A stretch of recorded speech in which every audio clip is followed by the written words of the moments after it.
I was privileged to be born in Havana de Cuba in the year 1932, the 28th of August. I came to England on the 4th of September 1959. How did I come? I came upon a boat known as the SS Bigona. It was formerly known as one of the banana boats, but after the market for banana got low, it became a real tourist and passenger boat. Well, leaving from Kingston, Jamaica, it took 17 days on sea from Jamaica to this country, Southampton, of course. And from Southampton, a train took us to Waterloo. And from Waterloo, then we were taken to our destination where we would stay temporarily. My parents really, they were not total continuous resident of Cuba. So therefore, they left from Cuba back to Jamaica when I was just a baby. So I didn't know much to communicate. So you know what happened?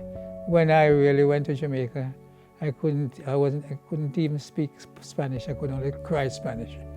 Benefits that we derived from prayer was the fact that we learned to know that what we learned about Jesus was not just a fable or a fairy tale, but it was real. And insofar as we give our individual experience from prayer, others who listen to our testimony, they too really seek to have that testimony for themselves, and they take their stand to become true followers of Jesus. Some are really still following from the many years that I met them, and that are still faithful in that field of service.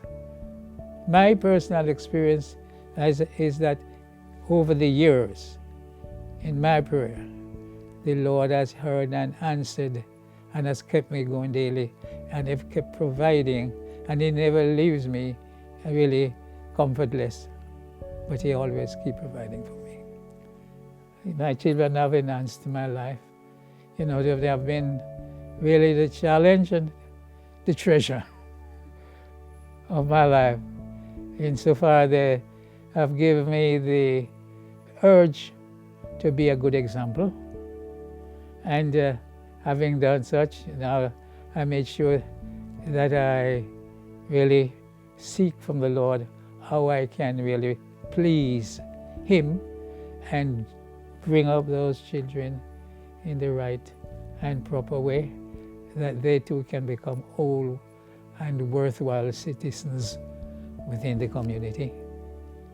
Well, what kept me upbeat and going during the time of illness or the things like that, I always like to really practice a joyous attitude. You know, I'm not one who sulk and go around.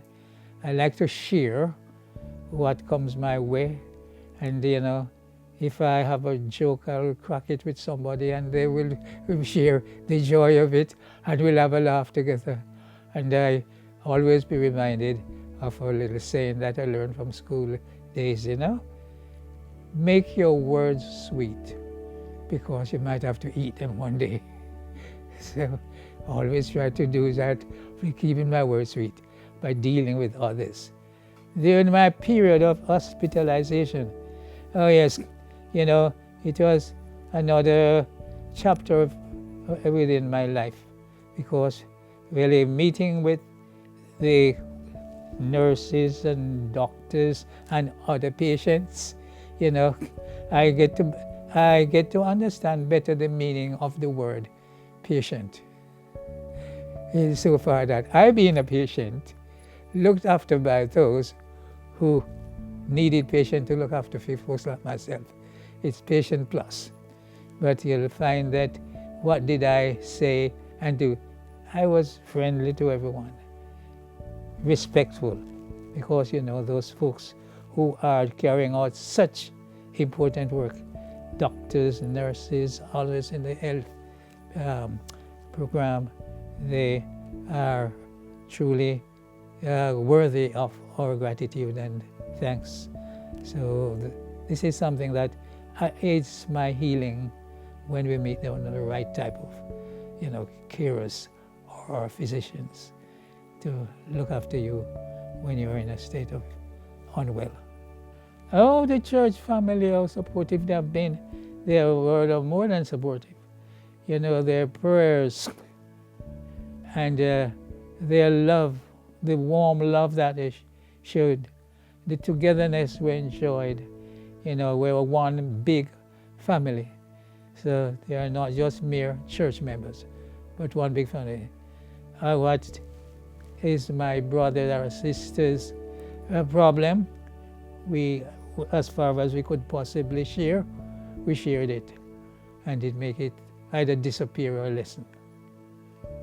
What legacy I would like to behind is based upon also another one of the songs that I love to sing. I liked when I enjoyed that from the choir, and I saw the message containing that as something to follow. Trusting in Jesus from day to day, believing everything He has to say. Trusting in Jesus from day to day. And if you trust Jesus from day to day, then you won't be misled, because He will lead the way and give you the victory for which you have been striving.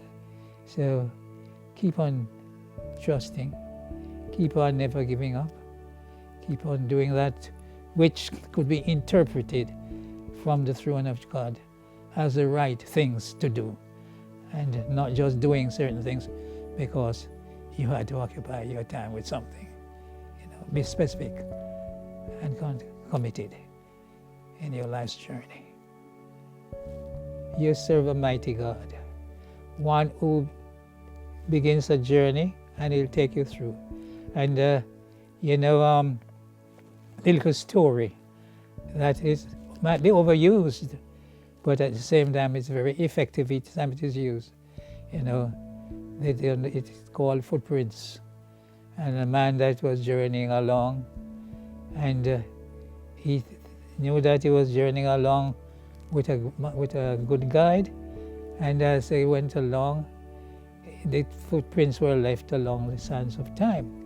So as they were going over again the same footprint track, the footprints at one stage disappeared, or just one set of footprints was seen, and the one that was following in the footprints, you know the story quite well, yes, said, "Well, Lord, at the time when my journey became heaviest, I only saw one set of footprints.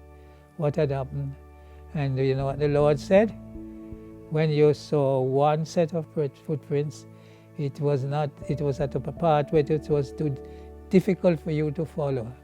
Therefore, that was the time I carried you. So whatever your burden might be, take it to the burden bearer who has really given Himself freely for you.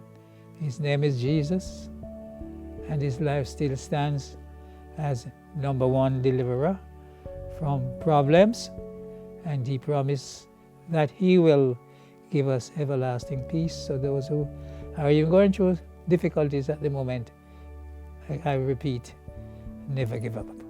Hold on.